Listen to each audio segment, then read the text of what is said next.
Margaret Chen sat in the corner of the mahogany-paneled conference room, her weathered hands folded neatly in her lap.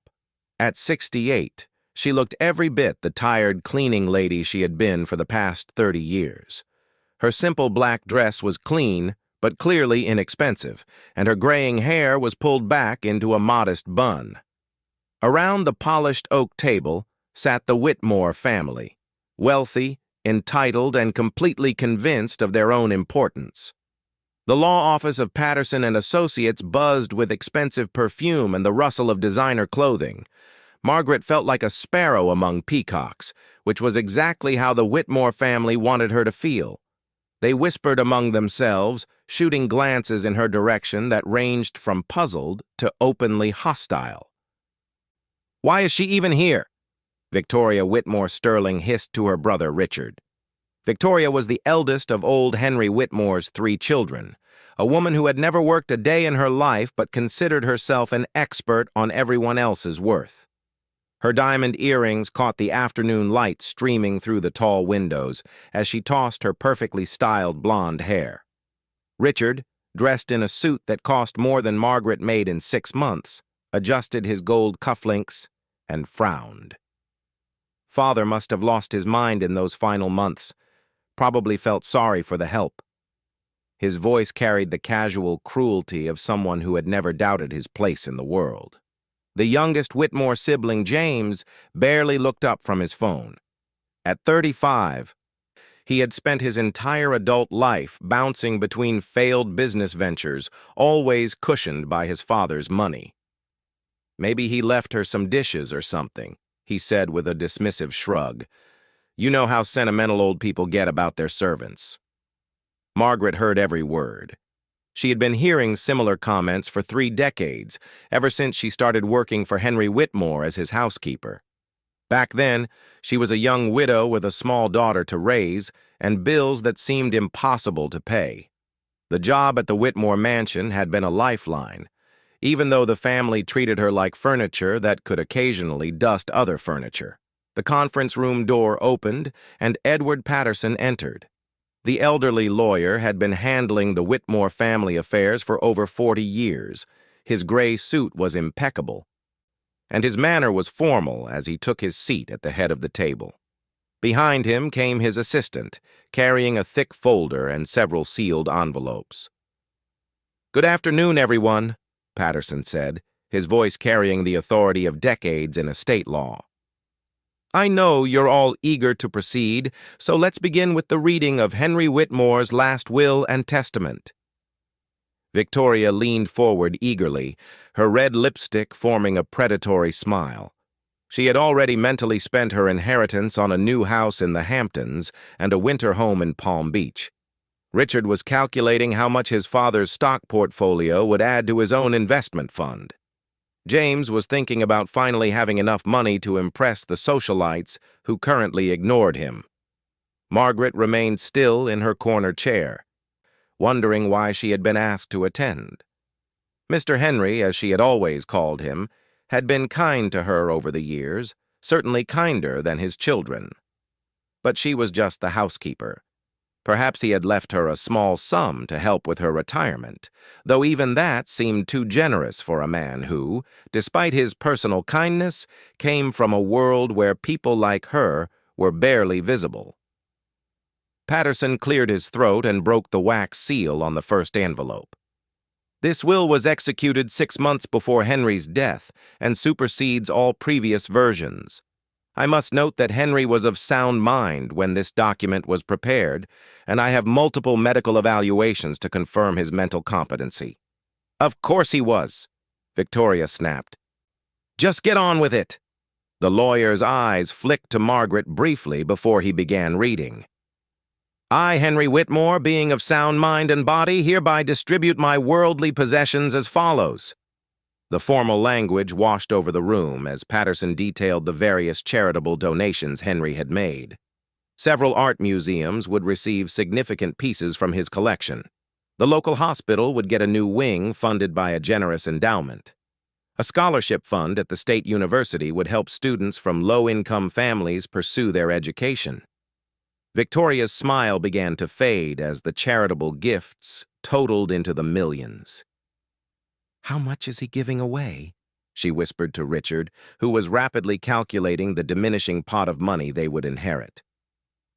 "The downtown property on 5th Street," Patterson continued, "including the office building and parking garage, valued at approximately $12 million, I leave to the City Historical Preservation Society."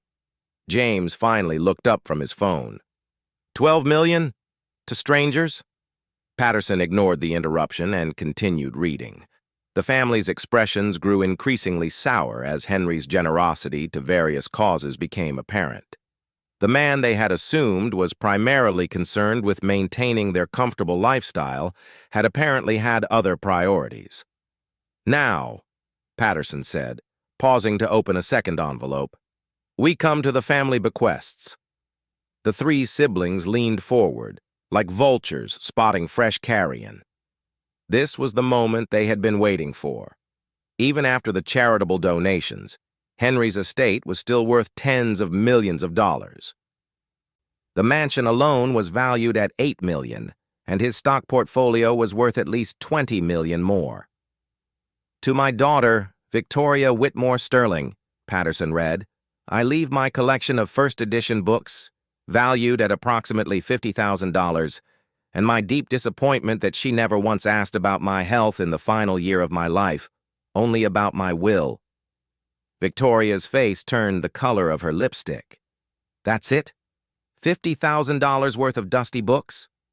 "To my son, Richard Whitmore," the lawyer continued, "I leave my vintage automobile collection, valued at approximately $75,000, and my hope that he might someday find value in something other than money." Richard stood up so quickly, his chair fell backward. "This is insane. Those cars aren't even worth maintaining." "What about the real estate? What about the stock portfolio?" "To my youngest son, James Whitmore," Patterson read on calmly, "I leave my golf club membership and sporting equipment valued at approximately $30,000, along with my wish that he might finally learn the value of persistence and hard work." James threw his phone onto the table with enough force to crack the screen. "Golf clubs! Golf clubs! I'm supposed to live on golf clubs!" The three siblings began talking at once, their voices rising in anger and disbelief. They had planned their entire futures around inheriting their father's wealth.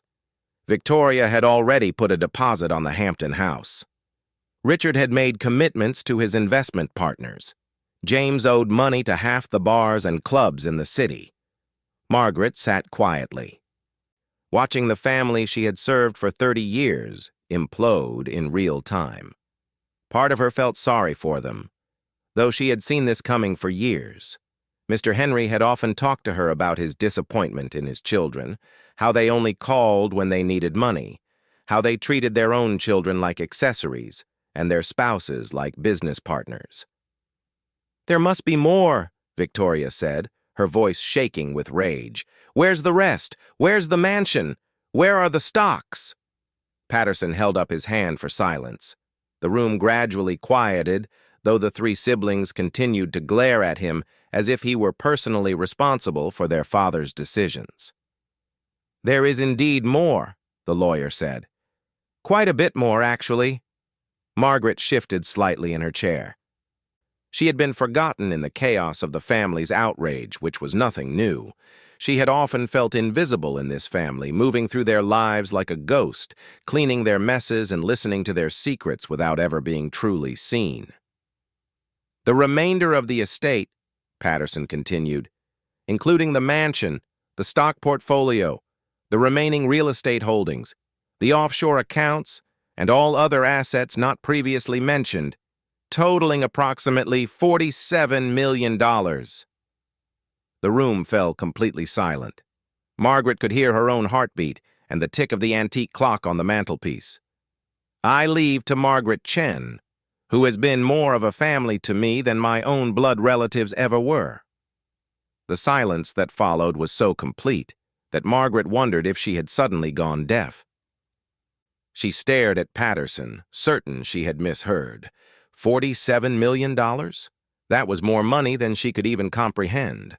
She had lived her entire adult life, paycheck to paycheck, worrying about grocery bills and medical expenses.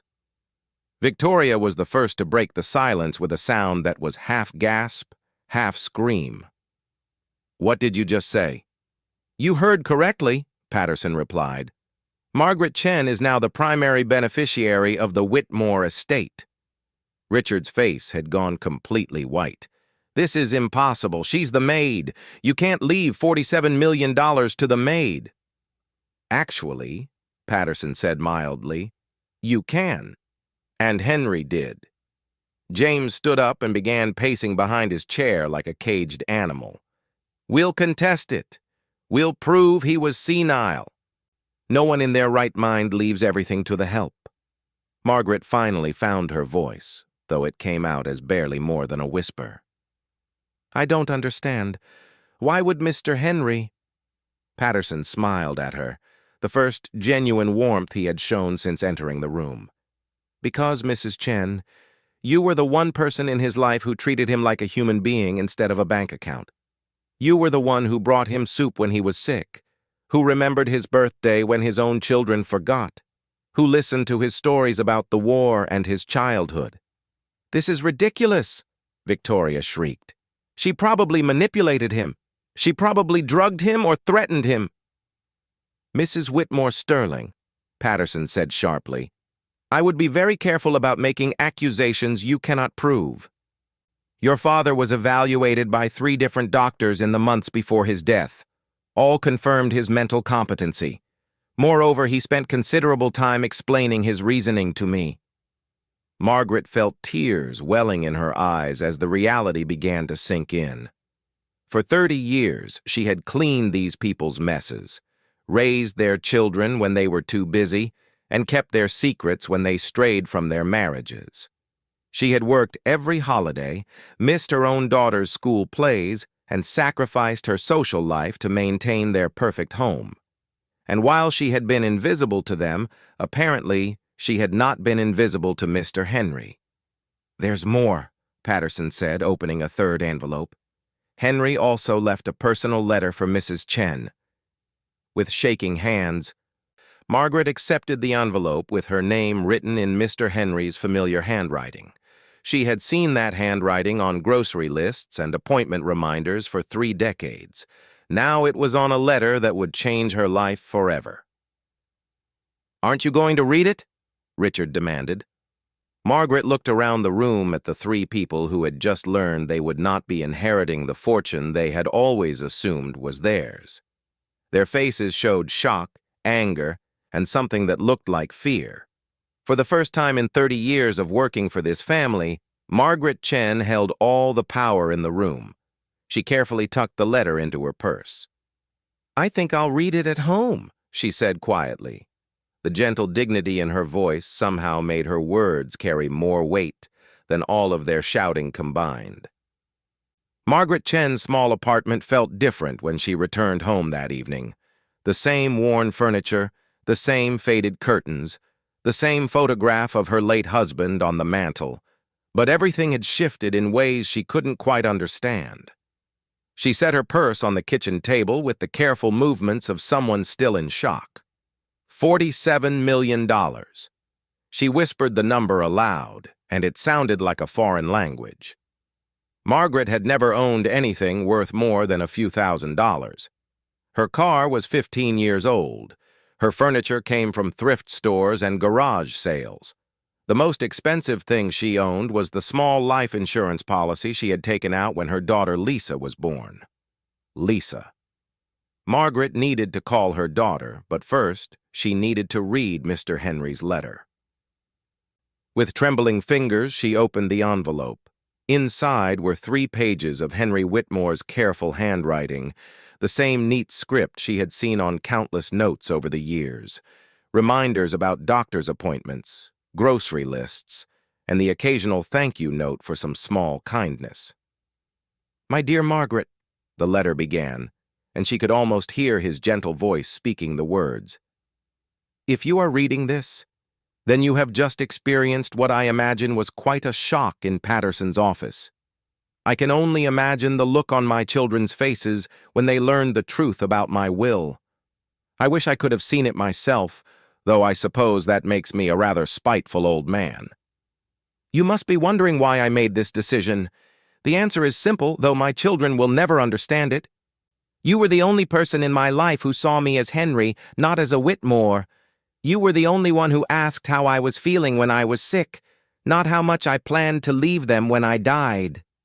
Do you remember the morning after my heart attack when I came home from the hospital? My children visited for exactly 20 minutes, just long enough to make sure I had updated my will to include their latest expenses. But you sat with me for 3 hours, making sure I took my medication and listening to me worry about dying alone. You probably don't even remember that conversation, but it changed something fundamental in how I saw my life. I have been thinking about this decision for 5 years, Margaret. This is not the whim of a dying old man. I have watched you struggle to pay for your daughter's education, working double shifts when she needed textbooks or school supplies. I have seen you walk to work in the rain because your car broke down and you couldn't afford repairs. I have watched you give everything you had to your child, just as you gave your best years to caring for my family. My children have never known what it means to sacrifice for someone else. They have never worked for anything, never appreciated anything, and never once considered that their comfortable life came at the cost of other people's labor. You, on the other hand, have spent 30 years sacrificing for people who barely acknowledged your existence. It's time for that to change. Margaret had to stop reading because the tears were blurring her vision. She wiped her eyes with a tissue and continued. I know this inheritance will frighten you. You are not used to having power or money, and both can be dangerous if not handled carefully. That is why I have made arrangements to help you. Edward Patterson has instructions to provide you with financial advisors and legal counsel. You are not alone in this. I also know my children will not accept this quietly. They will challenge the will, hire investigators, and try to prove you manipulated me somehow. I have anticipated this. In my safe deposit box at First National Bank, you will find evidence of every cruel thing they have said about you over the years. Every time they have treated you as less than human. I recorded many of our family dinners, Margaret, because I wanted proof of who they really were. More importantly, you will find documents that explain some things about our family that my children never knew.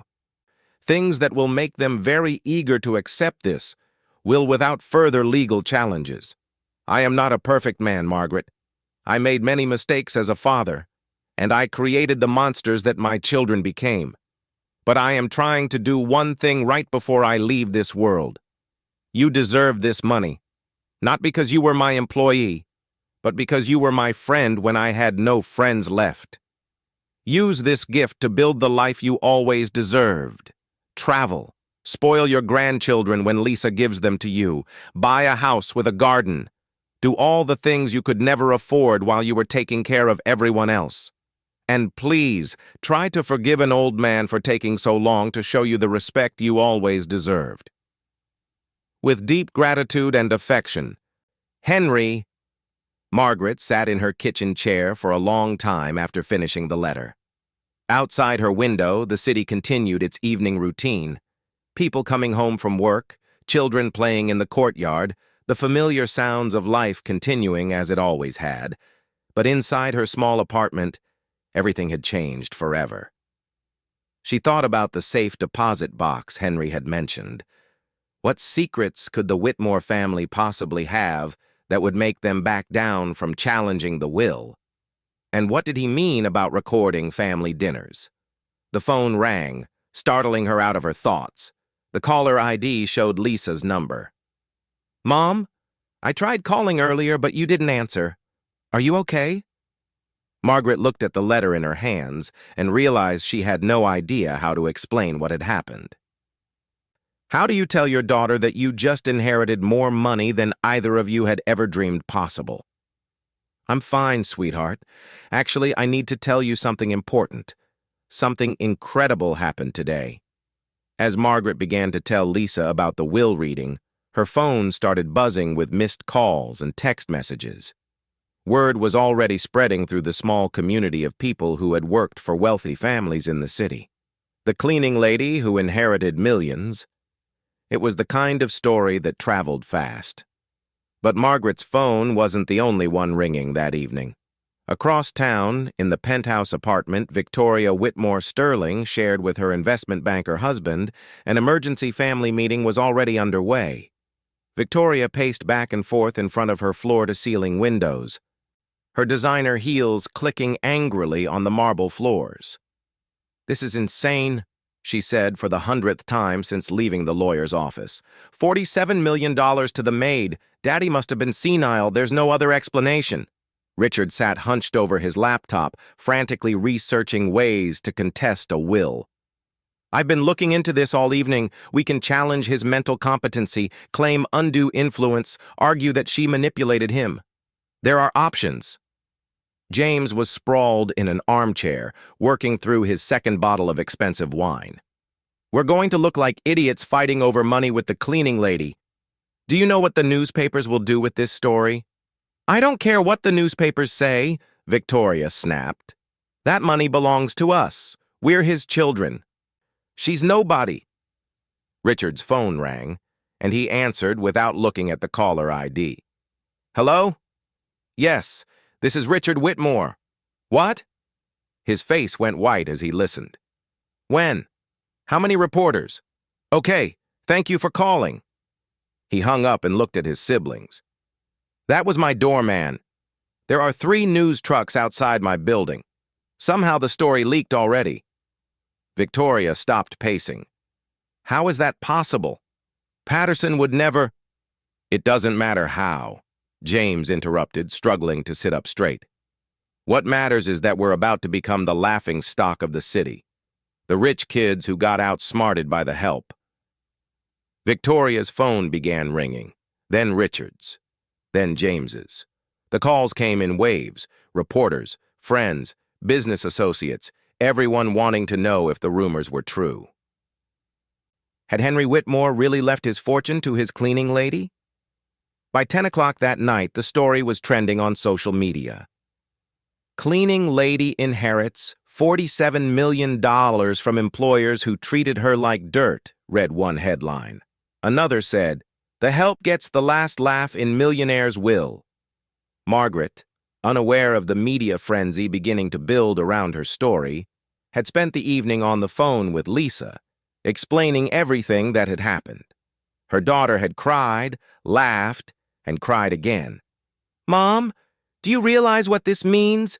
You never have to clean another toilet. You never have to worry about money again. You can quit your job tomorrow." But Margaret wasn't sure she was ready to think about quitting her job. Work had been her identity for so long, she wasn't sure who she would be without it. "I need time to process all this, sweetheart. It doesn't feel real yet."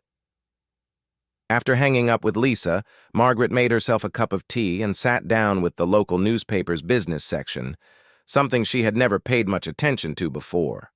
If she was going to be wealthy, she figured she should probably start learning about money and investments. She was surprised to see Henry Whitmore's name in several articles from the past year. Apparently, he had been quietly selling off parts of his business empire and liquidating investments. One article mentioned that he had donated anonymously to several charities, including a fund that provided college scholarships for children of domestic workers. Children of domestic workers. Margaret wondered if Mr. Henry had been thinking of Lisa when he set up that fund. Her daughter had struggled to pay for college, working multiple jobs and taking out loans that she was still paying off at 32. The more Margaret read, the more she realized that Henry Whitmore had been planning this for a very long time. This wasn't a sudden decision made by a lonely old man. This was a carefully orchestrated plan years in the making. But what about those recordings he mentioned in his letter? And what family secrets were hidden in that safe deposit box?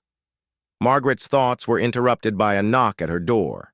She looked through the peephole and saw a young woman with a microphone and a man with a video camera. "Mrs. Chen?"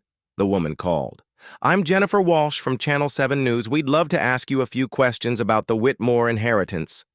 Margaret stepped back from the door, her heart racing. She had never been interviewed by reporters in her life. She wasn't sure she was ready to become a public figure. The knocking continued for several minutes before the reporters finally gave up and left. But Margaret knew they would be back. This story was too good to ignore. The humble cleaning lady who inherited a fortune from the wealthy family who had treated her like furniture for 30 years. She thought about the Whitmore siblings and wondered how they were handling the media attention.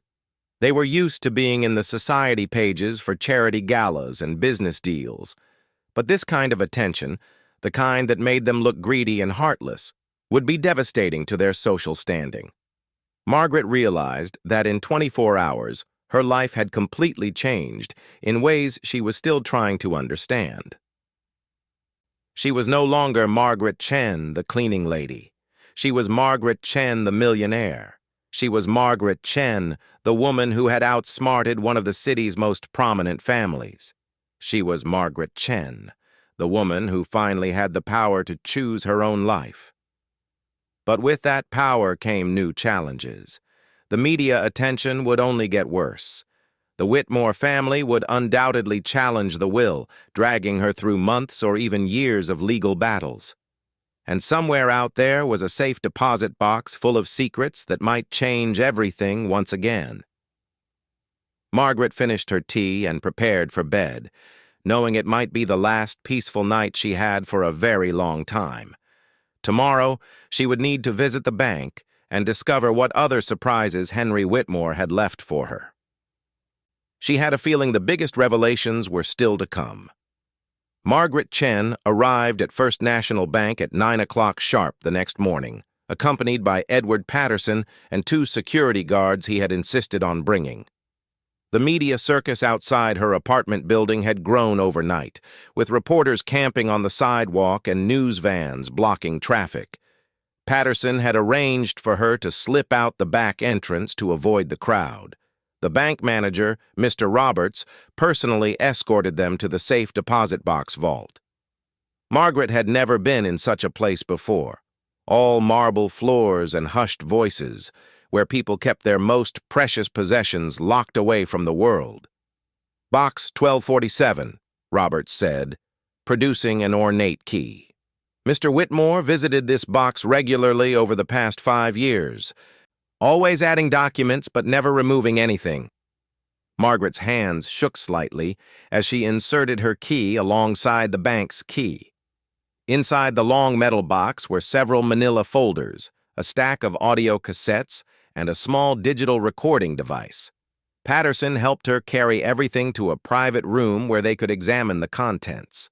The first folder was labeled Family Recordings 2018-2023. Inside were transcripts of conversations, along with dates and locations. Margaret recognized many of the entries: family dinners, holiday gatherings, casual conversations that had taken place while she served meals or cleaned nearby. "He really did record everything," Patterson said quietly. "Listen to this." He played one of the audio files on the digital device. Margaret immediately recognized Victoria's voice from a Christmas dinner 3 years earlier. "I swear if that Chinese woman touches my good china one more time with those grubby hands, I'm going to lose it. Doesn't she know those plates are worth more than she makes in a year?" Richard's voice followed. "At least she's useful. Better than those lazy maids Mother used to hire. This one knows her place." Margaret felt her cheeks burn with humiliation, even though she had suspected they talked about her this way. Hearing it confirmed was still painful. Patterson fast-forwarded to another recording from James. "I told my friends at the club that our maid has been stealing from us. Not money, obviously, she's too scared for that. But I'm sure she's taking food and supplies. They all do it. It's like a tax for having to look at them every day." "This is just the beginning," Patterson said grimly. "There are hours of recordings. Years of them treating you like you weren't human, making racist comments, discussing you like you were property they owned. But it was the second folder that made Margaret's hands tremble. This one was labeled Family History, Confidential, and contained documents that explained secrets the Whitmore children had never known. The first document was a birth certificate dated 34 years earlier. Margaret stared at it in confusion until she realized what she was looking at. The child's name was listed as James Michael Whitmore. But the mother's name wasn't Henry's wife, Eleanor. The mother's name was Carmen Rodriguez. "James isn't Eleanor's son," Margaret whispered. Patterson nodded. Henry had an affair with his secretary in the 1980s. When Carmen became pregnant, he arranged for Eleanor to fake a pregnancy and claim the child as their own. Carmen was paid to disappear and never contact the family again. Margaret flipped through more documents. Medical records showing Eleanor's hysterectomy 5 years before James was supposedly born. Bank records of payments made to Carmen Rodriguez for 30 years. Payments that had stopped only when she died in a car accident 2 years ago. "James has no idea," Patterson said. "None of them do. Henry kept this secret for over 3 decades. But there was more. Much more. The third folder contained financial documents that painted a very different picture of the Whitmore family's wealth. For the past 10 years, Henry had been quietly investigating his children's spending habits and discovering things that shocked even him. Victoria had been embezzling money from her charity foundation, skimming donations meant for children's hospitals and using the funds to pay for her lavish lifestyle. The evidence was all there: bank transfers, forged documents, testimony from a whistleblower who had tried to report her but was silenced with legal threats. Richard's investment firm was a house of cards built on fraud. He had been running a Ponzi scheme for 5 years, using new investors' money to pay returns to earlier clients. Several elderly clients had lost their life savings when Richard convinced them to invest everything in his guaranteed returns, and James, weak, foolish James, had been selling drugs to his wealthy friends, using his family connections to avoid arrest when other dealers were caught. Police reports showed he had been under investigation for 3 years, but his father's donations to the Police Benevolent Fund had kept him out of jail. "Henry discovered all of this," Patterson explained. "He spent the last years of his life learning who his children really were. That's when he decided to change his will." Margaret sat in the leather chair, overwhelmed by the magnitude of what she was seeing. The Whitmore children weren't just entitled and cruel. They were criminals, and their father had documented every detail of their crimes. "There's one more thing," Patterson said, handing her a final envelope. "Henry's instructions for how to use this information." Inside was a single sheet of paper with Henry's handwriting. "Margaret, by now you understand why I could never leave my fortune to my children. They are not just spoiled, they are dangerous. Victoria's charity fraud has stolen money from sick children. Richard's investment schemes have destroyed retirement funds of good people. James's drug dealing has contributed to addiction and overdoses. I could have exposed them myself, but I am a coward. I created these monsters, and I could not bear to be the one to destroy them. But you have the power to stop them from hurting more people. The choice is yours. You can use this evidence to end their legal challenges to the will, or you can turn it over to the authorities and let justice be served. Either way, they will no longer have the resources to continue harming innocent people. I trust your judgment more than I ever trusted my own." "Henry." Margaret looked at Patterson, who had been watching her face as she read. "What happens if I give this to the police?" Victoria would face federal charges for charity fraud, probably 10 years in prison. Richard's Ponzi scheme would result in 20 to 30 years. James would get 5 to 10 years for drug trafficking. Patterson paused. They would all lose everything, and their victims might finally get some justice. And if I just use it to stop them from challenging the will? They keep their freedom but lose their inheritance. They would have to live with the knowledge that you could destroy them at any time. Margaret thought about the thousands of people who had been hurt by the Whitmore children's crimes, the cancer patients whose donations had been stolen, the elderly investors who had lost their life savings, the young people who had become addicted to the drugs James sold at exclusive parties. She thought about 30 years of being treated like she was invisible, of being mocked and dismissed and made to feel worthless. But mostly, she thought about what kind of person she wanted to be now that she had the power to choose. Her phone rang. It was Lisa. "Mom, are you okay? The reporters are calling me too now, and someone from the Whitmore family's lawyer called this morning wanting to schedule a meeting. They said they want to discuss a reasonable settlement." Margaret smiled for the first time since entering the bank. "Tell their lawyer I'll meet with them tomorrow at 2 o'clock, at Patterson's office." After hanging up, she looked at the attorney. "I want you to call the Whitmore siblings and arrange a meeting. Tell them I'm willing to discuss their legal challenges to the will." "Are you going to give them the evidence?" Patterson asked. "I'm going to give them a choice," Margaret replied. The next afternoon, Victoria, Richard, and James sat across from Margaret in the same conference room where their world had collapsed 2 days earlier. They looked terrible. Victoria's perfect makeup couldn't hide the stress lines around her eyes. Richard's expensive suit was wrinkled like he had slept in it. And James appeared to be nursing a serious hangover. Their lawyer, a sharp-faced man named Morrison, had obviously told them to be respectful. Victoria actually said, "Please," when she asked Margaret to sit down. "Mrs. Chen," Morrison began, "my clients want to find a reasonable solution to this situation. While they naturally have some concerns about their father's final will, they're prepared to offer you a generous settlement in exchange for not contesting their legitimate claims to the estate." Margaret said nothing, just placed 3 manila folders on the table. "What are those?" Richard asked, his voice barely above a whisper. "These are the contents of your father's safe deposit box," Margaret said calmly. "Would you like me to read them aloud, or would you prefer to review them privately?" Victoria reached for the first folder with trembling hands. Margaret watched as her face went white, then gray, then a sickly green color. Victoria passed the folder to Richard, who made a sound like he was choking. James didn't even look at the documents. He could tell from his siblings' reactions that their worst fears were being confirmed. "How long have you known?" Victoria whispered. "I learned yesterday," Margaret replied. "The same time I learned about Richard's investment fraud and James's drug dealing." Morrison leaned forward, trying to regain control of the situation.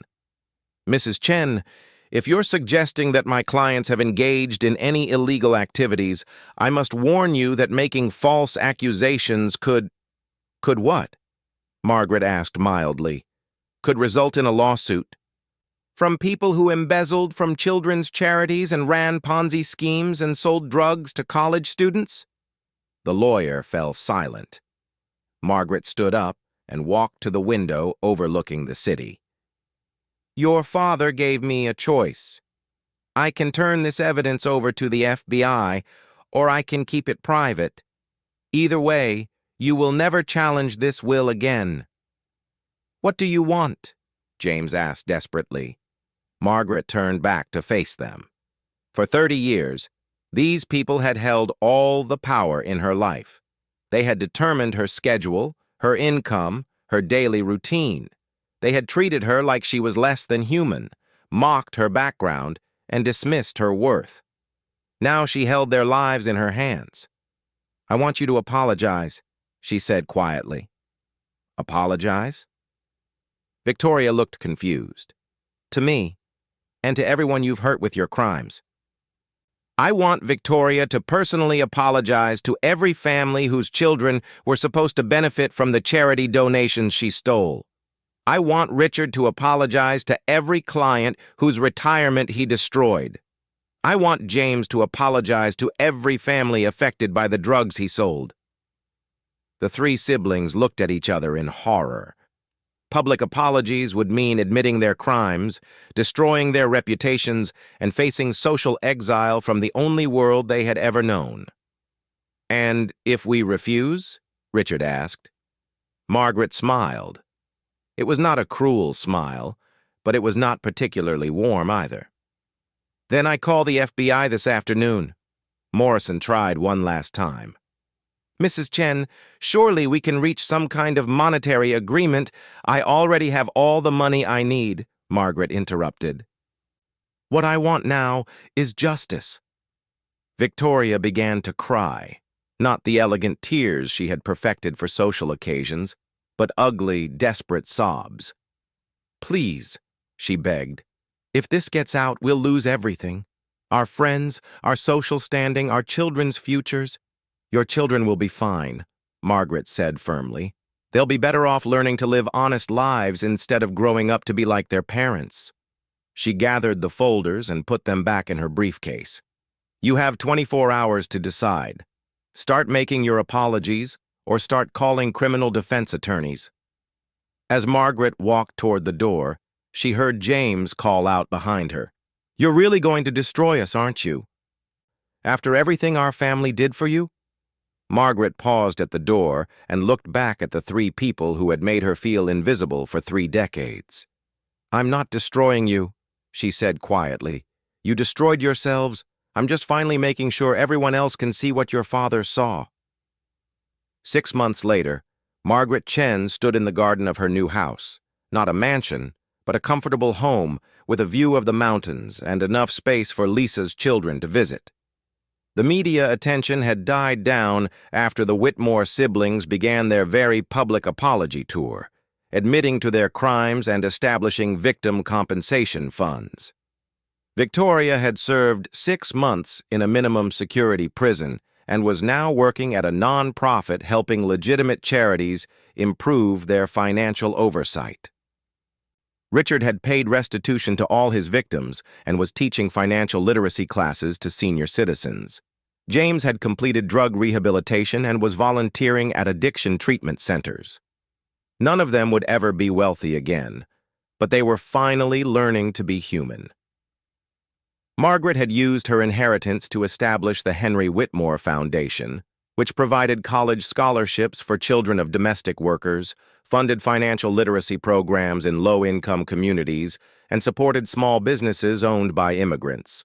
She had also bought her daughter a house, paid off Lisa's student loans, and set up trust funds for her future grandchildren. But the best part of her new life was the simplest.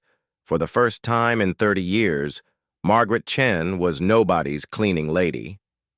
She was just Margaret, a woman who had finally learned her own worth and used her power to help others discover theirs. The invisible woman had become impossible to ignore, and the world was better for it.